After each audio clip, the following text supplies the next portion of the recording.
First, we want to thank the Monroe Ouachita Chapter for inviting us and showing interest in us and support for us. And so we just want to tell you all thank you. Before I give you the state of GSU Athletics brief, let me take this time to say that I'm honored that our president, Dr. Frank Poole, gave me the opportunity to head the Department of Athletics on an interim basis.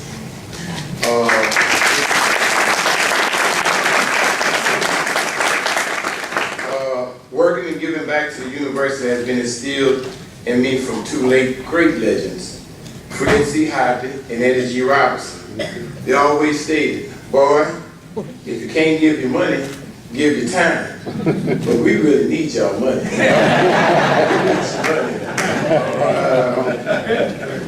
Our current status and where we are. Currently, our department, just like the university, experiencing some very challenging and difficult times. Our 2011-12 budget is being cut by $1.2 million. As a result, we have to make adjustments in our team travel as one way to adjust our budget. For sports other than football, any trip 4 hours or less would be a turnaround. Football would not spend the night away from campus before any home games, and that's a new rule by the NC2A. They can't leave the campus. All sports other than football and basketball are reducing their schedules by at least 2 away games. Over the past 3 years, our state appropriations have been reduced. 09, $3.4 million, 10, $2.7 million, 11, $2.6 million, and this year 1.2, estimated to be, that's about 50% reduction in just 3 years. So our budget has been cut 50% in 3 years. The Bayou Classic revenue hit an all-time low this past season. It was just 42,000 in attendance. That's why we had to tour to try to drum up some more interest for the game. Exactly. A lot of that was due to Southern University only winning 2 games. And I tell them, we want them to win. All over. We want them to win. And hopefully they'll do better this year. We pulling for them. So we got on the tour. Because you know, I'm from South Louisiana, and I tell you what, I just want to thank you all because y'all made me so proud when we got to Monroe and all the cars and the people. Then we went to Grambling, and then we went to Shreveport. It was nice too. But that Thursday morning when we got up and got on the RV and we got 49 south, those Southern people told me, hey Aaron, you know we're going south. I don't understand. It was a great trip. Our needs and where we are going, we're in the needs of the following. Facilities. Baseball needs a new field. We have a beautiful stadium, but it's like getting a new paint job on your car. But the motor is busted. And that's about $30,000 for a new field.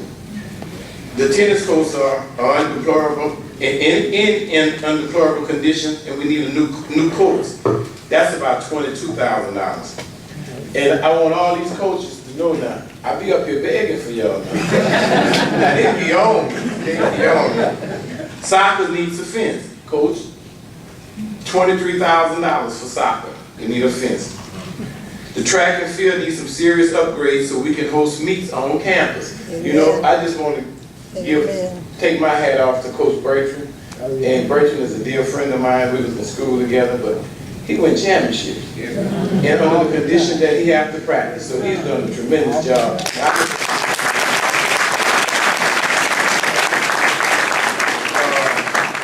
The men's gym, where volleyball practice and host home games, need floor resurfacing.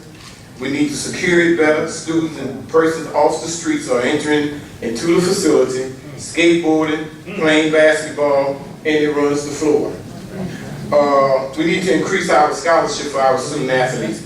It's been at the same level for at least 5 years, despite several tuition increases. And what we're saying by that is that when we go out and recruit an athlete, And I tell the coaches, you know, we can't tell them they got a full scholarship.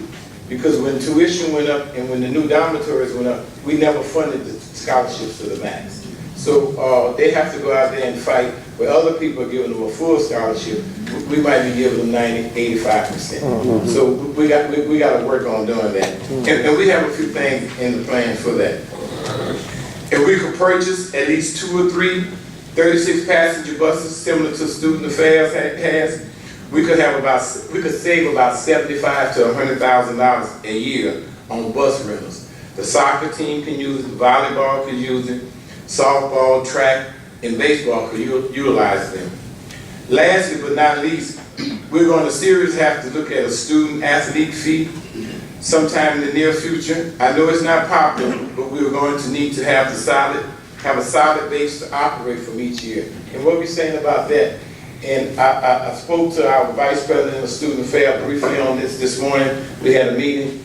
We'd like to get on the ballot, and we need to talk to the SGA, and we have to politic it. We got to work it. But I think it's workable. If we can get a $20 per student fee to go to athletics, and we tell them the fee is going for scholarship. Basically, we can use the money to help fund our scholarship. So that's what we talked about when we was trying to get the fee. Currently, Texas Southern, Prairie View, and UAB have that fee. Okay, highlights looking ahead. Football and track and field have had a very successful season. Last year, our football was 9-2.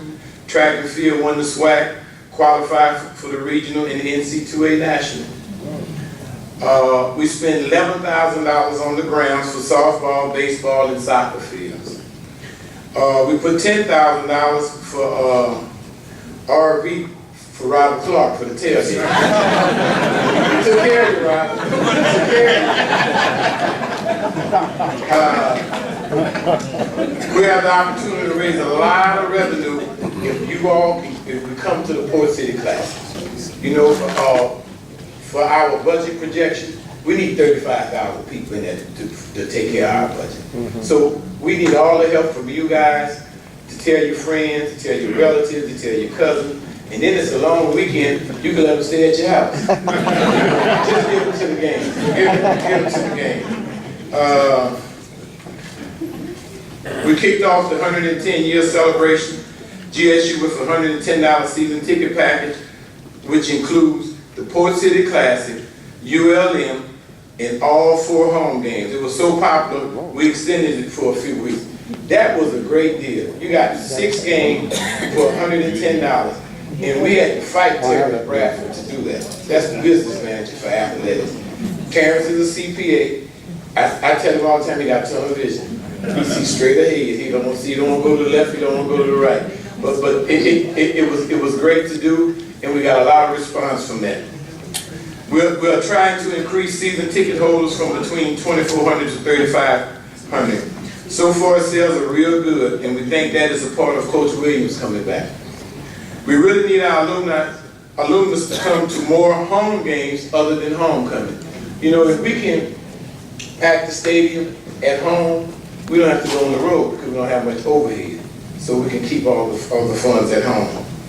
We have a new promoter for the Bayou Classic out of New Orleans, NOCCI, and I was with those people last week, and I tell you what, I'm excited about them. I think they're going to take us back to the level where we were. And the web page is mybayouclassic.com, and on the tour, they ask people to give their favorite moment with the Bayou Classic. And I always say, I was going to New Orleans for the Classic one year. I had Coach Ivy and Coach Robinson with me, and we got off the interstate at the Parker Street exit, and we passed in front of the Superdome, and the marquee said, Bayou Classic sold out. You know, we got to get back to that. You know, that's what we got to work for. And parking. That's for my dear friend right here. That's for Bobby. Bobby, we will no longer be able to have reserved handicap parking due to legality reasons. So last year was the first year it was done, but we legally cannot do it anymore. It would have to be done on a first come, first served basis. We have over 50 handicap spots. Bobby called me, I wasn't even interim athletic director, Bobby called me about the spot. So Bobby, you gotta get there early to get that spot. You all right? Okay. All right. Last week, we received an NCAA grant for $30,000 to employ a full-time person solely for academic enhancement. And we'll give the credit to Ms. Valencia Clemens and Clifford Huff. He's our compliance officer. So those are the status of our department, and I know that you are going to work very hard and diligently with us so we can get some of those things done.